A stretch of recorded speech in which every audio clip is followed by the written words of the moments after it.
जिंदगी से नाराज हो, दुखी हो तो मेरी ये कहानी सुनकर जाना, तुम्हारी जिंदगी बदल देगी। एक बार मैं पुराने गाने सुनकर दुखी हो गया और मेरे उस समय हालात भी कुछ ऐसी थी कि मेरा दुखी होना निश्चित ही था। और मेरे बगल में बैठे मेरे मामा का लड़का ये गाना सुनने के बाद दुखी हो गया, दुखी के मारे रोने लगा। तो फिर मैं उससे पूछा कि कहीं प्यार वार तो नहीं हो गया, या फिर कोई लड़की तो छोड़ के नहीं चल गई, या फिर जिंदगी में कोई दुख तो नहीं है ना जिससे तू रोने लगा गाना सुनने के बाद। तो ये गाना कैसा था तुम समझ जाओ। तो ये फिर बोला, अगर कोई लड़की छोड़ के गई होती तो ये गाना सुनता तो दिल में एक तसल्ली मिलता।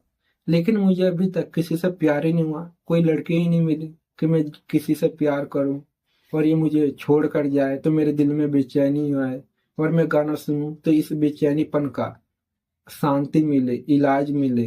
क्योंकि जिसे प्यार होता है और इसको प्यार नहीं मिलता तो इसको पुराने जमाने के गाने सुनने के बाद थोड़ा एक बढ़िया महसूस होता है।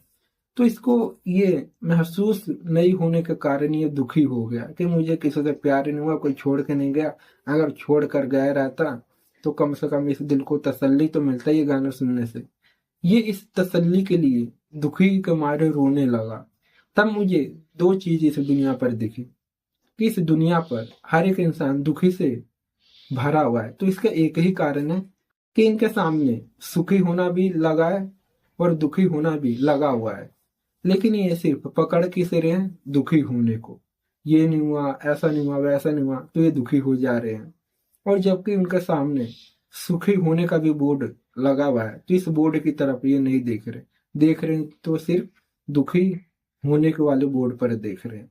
और इसलिए इस दुनिया पर सब कोई दुख से भरा हुआ है, चाहे ये अमीर से अमीर पिता का बेटा हो या फिर गरीब से गरीब पिता का बेटा हो। दोनों में अमीर सोचता है गरीब की जिंदगी बढ़िया है, गरीब सोचता है अमीर की जिंदगी बढ़िया है। क्योंकि इन दोनों की जिंदगी में दुख ही दुख है, क्योंकि इन्होंने दुख को पकड़ ही लिया है।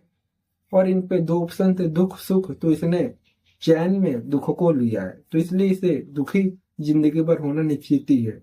और तुम अभी तक मेरी बात इतने ध्यान से सुने, इसके लिए धन्यवाद। और मेरा मकसद था कि तुम्हें जिंदगी से दुख की तरफ से लेकर सुख की ओर लेकर जाऊं और तुम इसे समझे, इसके लिए बहुत बहुत धन्यवाद।